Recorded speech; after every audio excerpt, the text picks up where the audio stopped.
In this video, we will see about the 5-on rotation plan in volleyball, and also we'll see how we're going to accommodate that.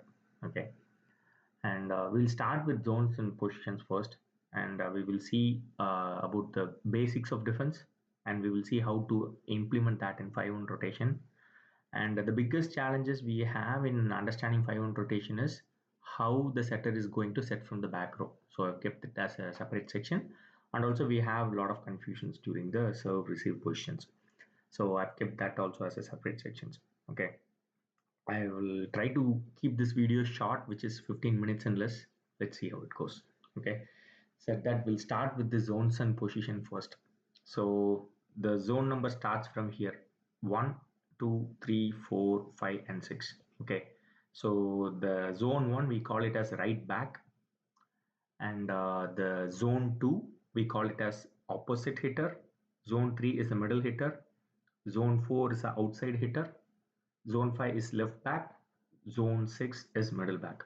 Okay, so basically the now zones 5, 6, and 1 will take care of the complete defense. Receive first pass responsibility lies with these guys, 5, 6, and 1. Okay, now we'll move on to the next section, which is the defense. Okay, so one thing we have to first understand is how to position ourselves before each rally. Let's say when we are serving, okay, or when we push the ball to the opposite side, automatically wherever we are, we should position ourselves according to this picture. The zone 4, 3, 2 should go near the net. So that is the position which will make them keep ready for the blocks. Okay, and the left back should be behind. Left back and the right back should be behind the attack line, and middle back should be behind the left back and right back. Okay, the important thing is the friend zone players, right? They should position them like this. They should stay like one arm distance or half arm distance from the away line. That is very essential. Okay, you cannot stand here. The number opposite cannot stand here to do the block. You should be ready in a half arm distance. You should never be standing near the attack or away line. Okay, the same thumb rule is applicable for the left back and right back. Okay, they should stay one arm distance away from the away line. And again, middle back should the back out away line, right? From there we have to move forward, push forward ourselves and stand. You see here, right? This creates a small triangle. Let's say if we are keeping the left back here and right back here and the middle back is standing here, right? This inner triangle becomes very big. So that gives space for the opponent team to do the setter dumps or dumps actually. Easily they can put drops and get the points. We should try to avoid that. Okay, so check our body position after we push the ball, right? Just look around and see where you are positioning yourself. So that way we will try to keep ourselves positioned in the right manner. Okay, that's one thing we have to do with the basic defense. Okay, next thing is defense is a life cycle. Okay, it involves 4 things: block, receive, set, and attack. Okay, so we first try to block. If we block, it's the terminal status. Nothing happens behind that. If not, we receive. If the opponent clears the block, we have to receive, we have to set and attack. Okay, so we will see how to achieve that in the like we have different rallies coming from the opponent, right? We will see how to implement this BRSA life cycle into each of the rally positions. Okay, so as I said, we have 4 different types of rallies. One is the opponent team's outside hitter hitting the ball. Okay, next is the opponent side opposite player hitting the ball, and middle hitting the ball, and free ball. Okay, there are 4 types of ball which we will receive in a rally. Say for example, when the outside hitter from our opponent team hits, right, the hit will come from this zone. Okay, when hit is coming from this zone, our opposite hitter and middle will go for the block. When this happens, the right back, right, they should, I have written it there in such a way. This is the ideal position. They should move forward to the attack line and stand. In most cases, what we do is we will be hanging out somewhere here. We will not be in a ready position to collect the drops. So that will not work out. We have to move ourselves further up to collect the drops from the spiker. Okay, that's one thing. And with this middle blocker or the middle hitter and opposite going for the block, right? So the number two, the opposite hitter in our side should go for the straight block, and this guy should do the diagonal block. Okay, and if say for example the hit is like crossing the blocks, right? It will be maximum, since we are going for both straight block and cross block, it will be a diagonal hit. 90% it will be a diagonal hit. Okay, it can be a touch ball or it will be a diagonal hit. The left back is responsible of taking the first pass. And here if you see, right, since the hit is from the outside, our outside will be ideal. There is no need to block the ball, right? So he should take care of the front row drops. Okay, and right back should take care of the drops which is behind the blockers, and these two folks should collect the touch balls or like the hits, whatever these two folks are responsible of collecting it. Okay, the next type of rally we could expect is the hit from an opposite hitter, spiker.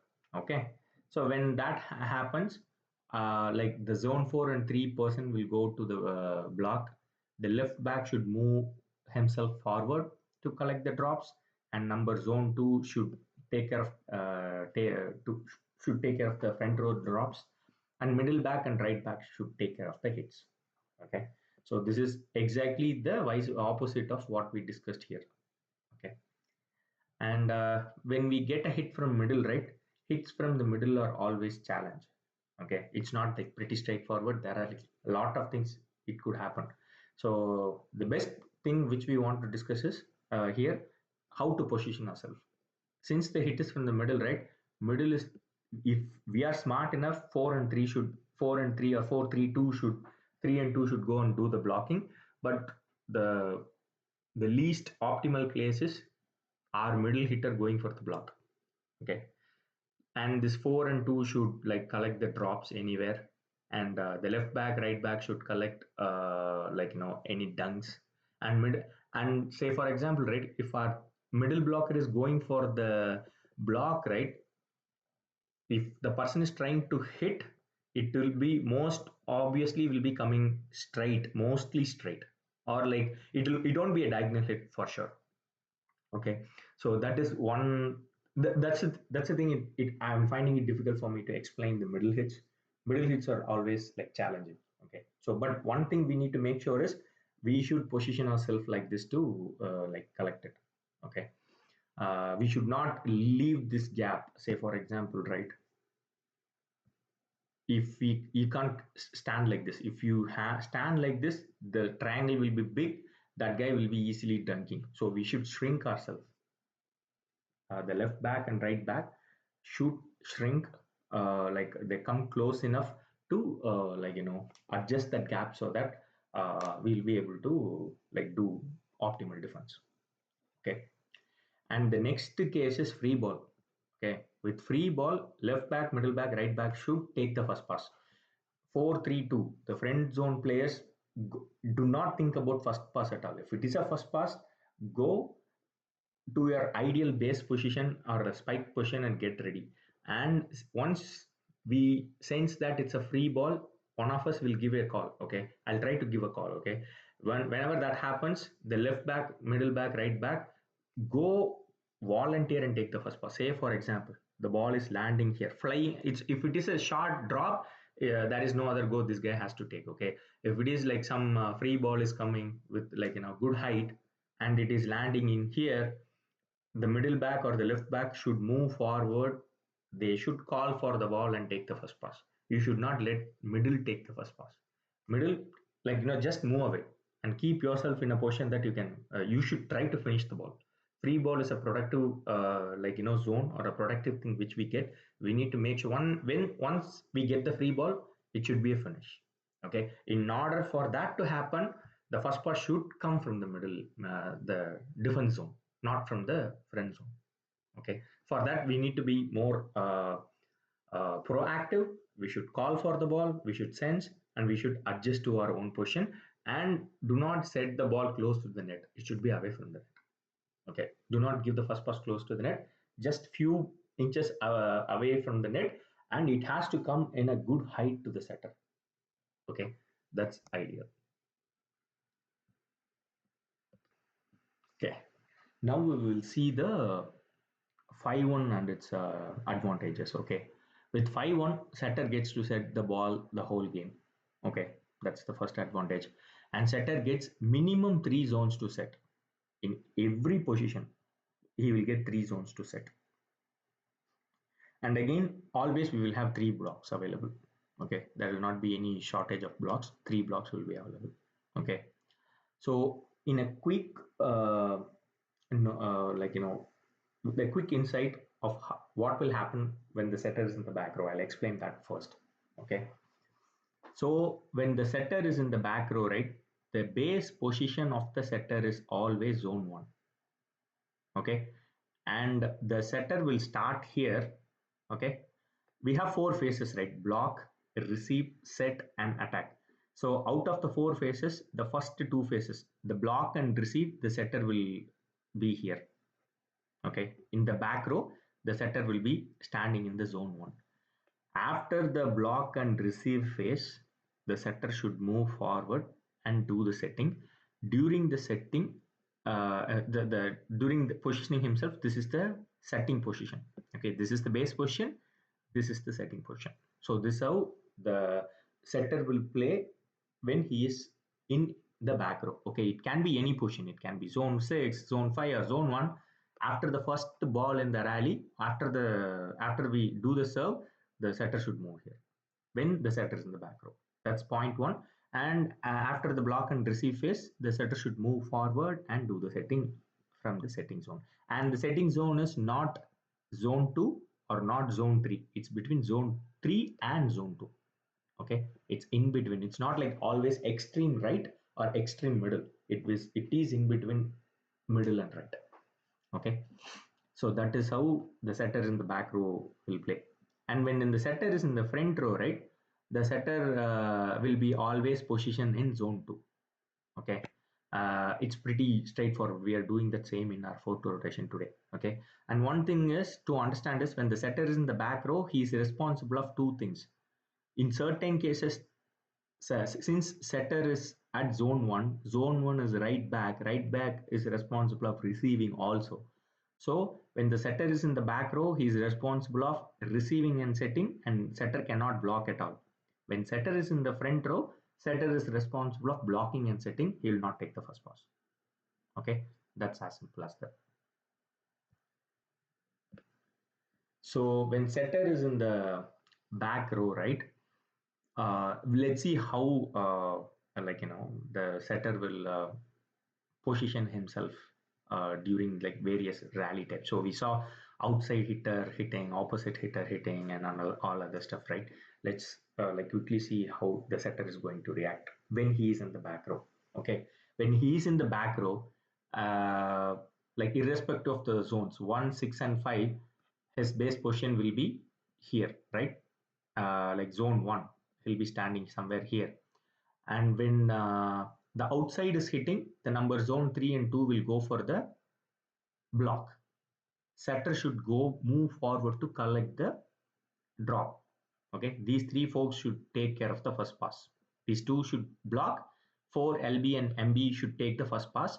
Once it happens, the guy setter will move forward, position himself like here, and do the setting. That is one positive case here. When the ball is hit, okay, if the ball is dropped by the opponent, right, what will happen is the ball will land here. There is no other go. Setter should take the first pass. When setter takes the first pass, somebody else should do the setting in the front row. Okay, who takes the first, second pass and all? There are like good amount of understanding needs to be there that we can learn in longer run. Okay, that's one thing. When the opposite is hitting, right, that's where the challenging portion. Okay, sometimes whenever the ball is in the free zone, right, they will try to put diagonal, they'll try to push the ball. It's not like free ball. When the opposite hits, when the opposite hits, right, what he tries to do is he will try to hit the ball diagonally. When the opposite is trying to hit the ball diagonally, what will happen is there is no other option other than setter taking the first pass. Okay, so when the opposite is hitting, like somebody else should be ready to do the like setting. Setter will receive the first pass because it will be diagonal. Okay, when outside hit, it will be diagonal. It goes to the LB, but if the opposite hits, when it's diagonal, it comes to the RB. So setter should take the first pass. And again with middle, right? Middle is hypothetical. Anywhere the middle can hit middle or left or right. If it hits the left or middle, somebody LB or MB will take the first pass. Setter can go and set. But if the middle is like dunking or hitting to the right side, setter will take the first pass. Someone of us should take the second pass and like finish the rally. And free ball, right? With free ball, once I sense that it's a free ball, right? I will call it as a free ball, and if it's a high ball, I'll move inside my setting zone. I I will expect left back or middle back to volunteer and take the first pass and give it to me. Okay, I'm not expecting 4-3 to friend zone to take the first pass. So left back and middle back should take the first pass always. Okay, and yeah, so we need to call loud. Okay, we need to move. And one important thing about 5-1 is, since we are doing, see, so far whatever I explained, right, it's not one zone, all 6 zones should keep moving ourselves. So our legs will be always active, we will be warmed up, we'll never so there are certain situations where we end up not moving, right, not able to move, right, we were in a stuck situation or so that will not happen in 5-1. 5-1 everybody will be moving, it will be easy for us to move around. Okay, that's the like one of the great advantages of playing 5-1. Okay, so let's now in the next section, right, we'll like see the serve receive positions. Okay, okay, with serve receive, right, the thumb rule is only 4 people should receive the first pass. Okay, and second thing is, it's not only during the serve receive, even when we serve, the second point is very very important. The front row people, right, 4, 3 and 2 should talk and decide who is going to own which zone. Okay, you want to take the outside or opposite or a middle, that discussion should happen before each rally, and we should be very clear that who is owning that zone. Okay, your rotation position can be anything, but after the first rally you guys need to go to the base position. Okay, that conversation should happen ahead of time. And the third point is positioning ourselves diagonal to the server. Okay, so we are always standing straight facing the net. That will not always work out. Okay, uh, positioning ourselves like diagonal, meaning the server can start from the left zone or left side or the middle side, or from the right side. If the server is serving from the left side, right, you should position your body diagonal. Okay, somewhere like this, not straight. Okay, your position should be like say for example, right, the person in this zone should face him like this. Okay, so that way it will be like similarly this guy. Okay, this guy should like face this guy. Okay, so that's how we have to position ourselves so that it will be easy to receive the first pass. Okay, and like you see, right, I have kept 4 people to receive the first pass. There are like 2 variations. When the server is serving from the left zone or the middle zone, right, it's not zone like mid of the court, right, we have to position 3 people like this and one back row person. Okay, if the server is, if the back row person should stand from the left side, if the server is doing a left or middle serve, and that person should one person should like move back when the server is doing the serve from the right side. Okay, these are like there are like more things we have to do with serve receive, but these are the basics. We need to have 4 people, and the 4 people should be positioned like 3 and 1. So the 3 and 1, we at least we need to make sure that we are like standing, keeping ourselves in that right position. Okay, and one more thing, do not stand near the attack line. If you stand near the attack line, the gaps in between will like scale up, and it will be easy for the server to like push the ball there. Okay, if you stay close like this, it will be really tough for the server to identify the open zone and serve. Okay, and the people in the front row, right, the two people who are not like serving, they should like kind of block the view of the server to a certain extent. Those are like advanced things which we have to learn, but at least that's how game works. Okay, so let's go little deep when the server is receive position, because like the toughest thing comes when the server is in the back row, how to receive the server, right? We have to position, we first thing is we have to isolate the server, sorry, setter. We'll see how that happens. Okay, so when the setter is in zone 1, what should happen is the zone 2 player, right, he should like isolate the setter. Okay, the zone 2 will be his base position, his base position is here, right? He should pull him backward, and setter should be hiding here. Okay, once the ball is tossed up, the server will go run and move here. Okay, and I'm not going to explain this, but I'm going to give you a screenshot of this page. Okay, so for each position, so you see here, right, in the previous slide, that's the reason I didn't give any numbers. I just gave the into marks, because for each zone, this numbers is going to vary. Okay, so since like this guy, so basically we need to make sure we are positioning ourselves in such a way that, and also this diagram will is very it will give one aspect, which is like when the server is serving from the left. You see, I've kept the back row portion always on the left side, not on the right side. If I start explaining that, it's going to be more time taking, so time consuming, so I didn't do that. And so like based on this, right, I've just tried to be as like I'm just trying to be explaining things to minimal extent. Okay, so in zone 1, this is what needs to happen. Zone 2, like the setter will be isolated here. Okay, and he will move here, and the rest happens. And when the server is in zone 6, right, it's pretty straightforward. The setter will move up. Okay, and he'll be like clubbing up with the middle hitter, and after the ball is like tossed or like served, the setter will move here. That is pretty straightforward. And when setter is in zone 5 is another tricky part. So here middle and setter are moving forward, right? Similarly, our outside and setter will be moving forward. Here, the zone 3 is middle hitter, right? Middle hitter should come back and take the first pass. Okay, so this is the nuance of like the zone 5. We are doing it optimally. In our previous session, we were able to understand that, do this optimally. Okay, the one thing is like middle should come back. So here in the first two zone, middle like always like standing close to the net, not receiving the first pass. But when the setter is in zone 5, middle should come back and receive the first pass. Okay, so that is how we receive serves in zone 165. And when the setter in zone 4, right, middle will stay as is, setter will stay as is. The outside, the opposite hitter, right, the number 2 should move backward and receive the first pass.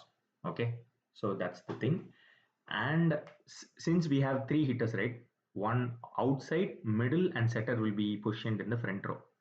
Okay, zone 2 will be as outside hitter. So after the first rally, the zone 2 should move to the zone 4.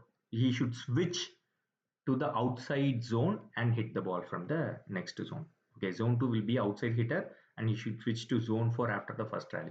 That's what I have written here. Okay, I'll give a screenshot of this one as well. Okay, and when the setter is in zone 3, outside will be since like the person standing in the zone 2 should move back, move down, pull himself down to take the first pass. That is one thing to consider. And after the first pass, so after the first rally, zone 2 person will be a middle hitter in this combination. Okay, that guy should push forward and do the middle row hitting. Okay, 4 will be outside, obviously that guy will take no switch needed by the 4. And again with the setter in zone 2, right, there is no switch needed. The 4 will be outside, 3 will be middle, 4 should pull himself backward to receive the first pass. That's all. Okay, there is no switches required here. Okay, and there are like more things to learn about the difference between an opposite hitter and an outside hitter, and there are like certain way of positioning opposite and setter. We will learn why we have to do like that, and what should be done to make it like customizable. We have options to customize as well. Okay, we are going to customize it to a certain level. For this tournament, right, the July 20th tournament, we are not going to have an opposite hitter at all. Okay, no specialist opposite hitter, but we will have one person, all three as outside, and we there will be certain customization added to it. I'll explain that in tomorrow's practice session. Okay, yeah, that's all I have for now. Thanks for listening, but this itself like took 25 minutes. Okay, this is the best I can do. Sorry about that. Okay, bye.